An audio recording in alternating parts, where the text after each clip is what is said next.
Obsesif, ngobrol seru, skills for first jobbers. Halo teman obsesif, di musim terbaru podcast Obsesif kita akan ngobrol seru seputar pengembangan diri, soft skills, dan persiapan karir, khusus untuk kamu para fresh graduates dan first jobbers.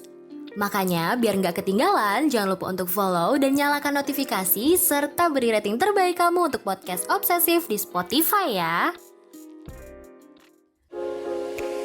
Kamu tidak percaya diri dengan penampilanmu? Podcast Semua Bisa Cantik hadir untuk membantu mendefinisikan dan merangkul arti cantik yang sesungguhnya. Dengerin podcast Semua Bisa Cantik dari Media by KG Media dan Stylo Indonesia di Spotify.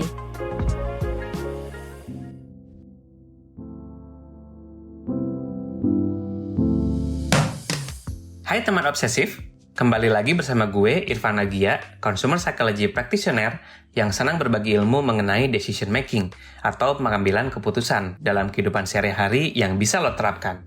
Welcome back to Obsesif.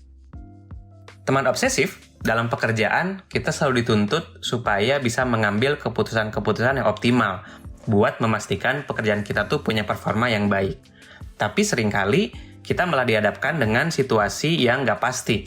Misalnya, yang menyangkut keputusan perusahaan, kemudian juga ada perubahan struktur di kantor, sampai tuntutan untuk kita bisa beradaptasi dengan cepat. Nah, pada situasi seperti ini, skill untuk berpikir jernih dan juga kemampuan kita untuk menavigasi resiko terkait hal-hal atau faktor-faktor yang sifatnya eksternal atau di luar kontrol kita, itu jadi kunci nih, biar kita bisa beradaptasi dengan baik dalam suatu pekerjaan, termasuk dalam mengambil keputusan-keputusan yang relevan. Dalam dunia kerja, ada dua faktor yang menentukan kesuksesan. Pertama, ada faktor internal, yaitu yang berasal dari dalam diri kita, contohnya seperti hard skill ataupun soft skill, dan juga potensi lain yang kita miliki, seperti motivasi bekerja, kemudian knowledge, serta cara pandang kita terhadap kolega dan perusahaan tempat kita bekerja.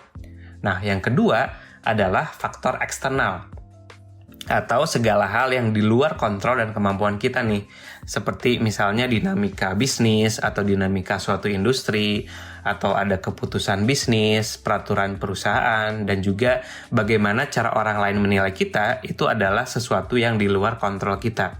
Gue pribadi termasuk yang punya kepercayaan terhadap value bahwa sebenarnya success happens when preparation meets opportunity. Atau sukses itu bisa terjadi ketika persiapan kita itu bertemu dengan kesempatan. Nah, inilah yang memberikan implikasi kalau kita tuh perlu fokus untuk mempersiapkan hal-hal yang berada hanya di dalam kontrol kita aja. Contoh misalnya mengasah hard skill atau soft skill yang juga relevan, selalu update dengan knowledge baru di industri, sampai kita berusaha untuk membangun hubungan baik nih dengan partner kerja kita. Jadi, kalau ada kesempatan datang gitu ya, contoh misalnya ada tawaran pekerjaan gitu ya, kemudian juga ada tawaran promosi gitu ya, nah kita udah siap duluan gitu ya, jadi kita lebih confident untuk take it, karena kita sudah siap, kita udah prepare dengan segala hal yang bisa kita kontrol. Nah, tapi emang sih, kadang kita juga terjebak dalam mendefinisikan kesuksesan kita tuh cuma dari faktor eksternal aja.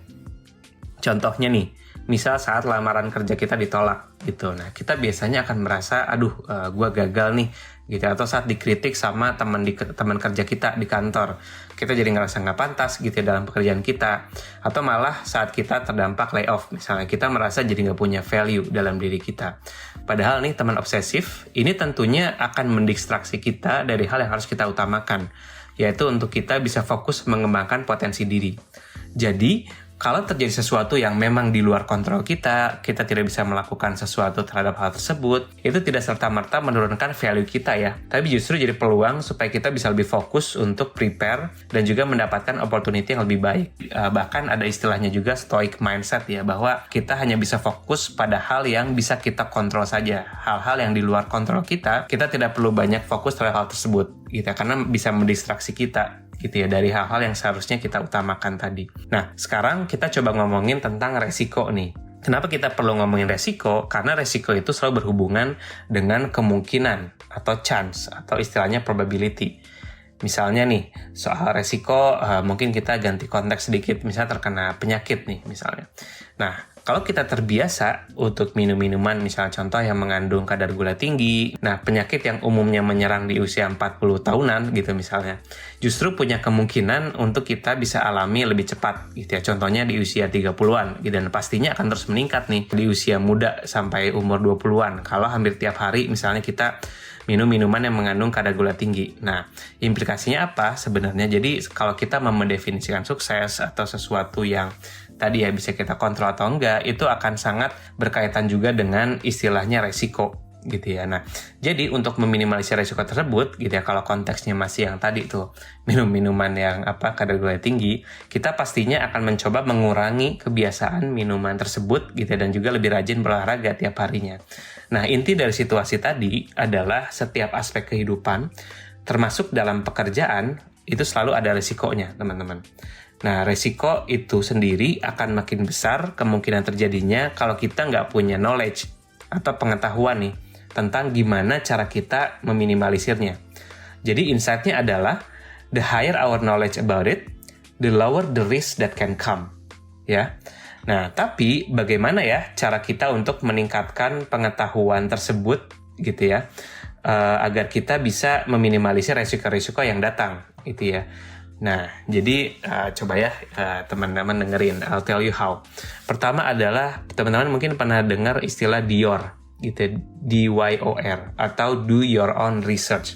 Ini adalah langkah pertama untuk kita meminimalisir resiko, teman-teman. Jadi, setiap kita akan mengambil keputusan dalam karir, contohnya, tentu kita perlu meluangkan waktu untuk mendapatkan pengetahuan atau ilmu sebanyak mungkin tentang pilihan karir kita. Misalnya nih, teman obsesif mau berkarir di dunia startup. Kita tentu harus pelajari dulu, market di industri tersebut sedang growing atau enggak ya. Kemudian talent dan posisi apa nih yang punya daya jual tinggi di industri tersebut. Kemudian kita bisa riset juga gimana keadaan keuangan dari perusahaannya. Apakah sudah punya funding yang cukup gitu ya atau belum. Kemudian gimana testimoni dari karyawan atau mantan karyawan di perusahaan tersebut. Kalau career leader-nya juga seperti apa. Dan banyak lagi hal lainnya yang kalau kita sudah tahu jawabannya atau kita sudah punya minimal knowledge about it, itu kita bisa punya ekspektasi yang relevan terhadap pilihan karir dan juga resiko seperti apa aja yang mungkin kita hadapi. Nah, step kedua adalah kita juga perlu serve with office politics. Nah, ini mungkin kalau teman-teman dengar kata politik, biasanya kita cenderung menghindarinya ya, dan menganggap, ini nggak perlu dipelajari secara lebih dalam deh, gitu ya. Padahal, menurut gue pribadi, politik sendiri adalah suatu yang pasti akan ada dimanapun tempat kita bekerja, baik dalam skala kecil maupun besar. Jadi, sebetulnya mempraktekkan good politik ini bisa membantu kita untuk mempromosikan diri kita secara fair loh, gitu ya. Dan juga kita juga bisa lebih alert lagi dengan bad politics di sekitar kita. Sehingga kita bisa membantu diri kita untuk menghindari resiko masalah sama orang lain. Padahal masalahnya nggak penting banget, gitu ya. Nah, salah satu cara yang bisa kita lakukan untuk mendapatkan knowledge ini adalah dengan cara mempelajari organization chart ya di tempat kita bekerja.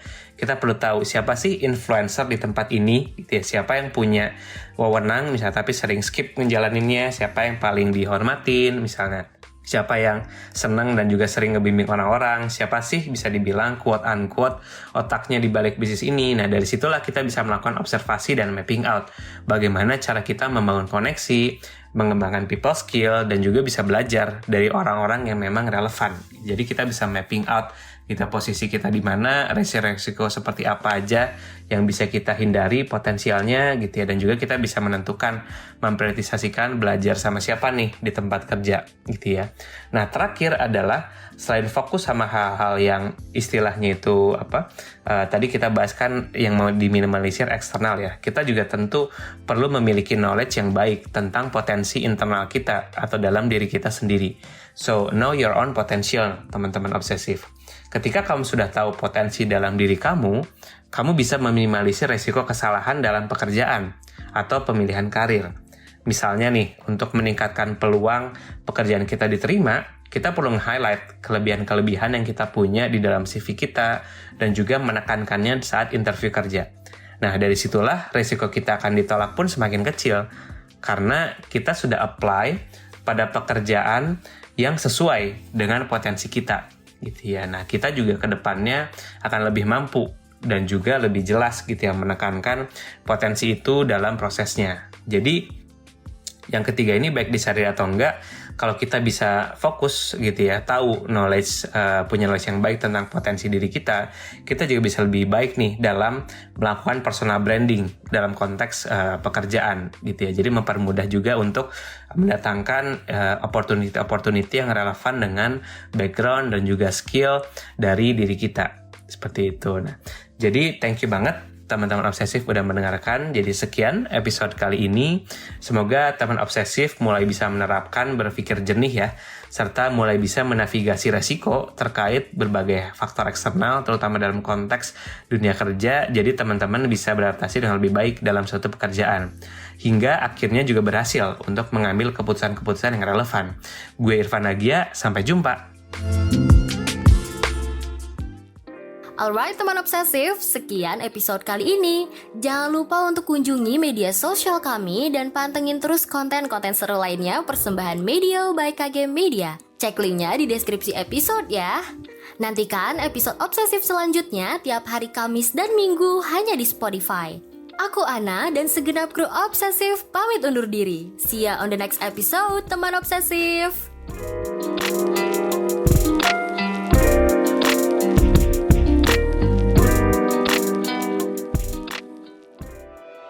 Terima kasih sudah setia mendengarkan Obsesif. Ngobrol seru, skills for first jobbers. Sampai jumpa lagi.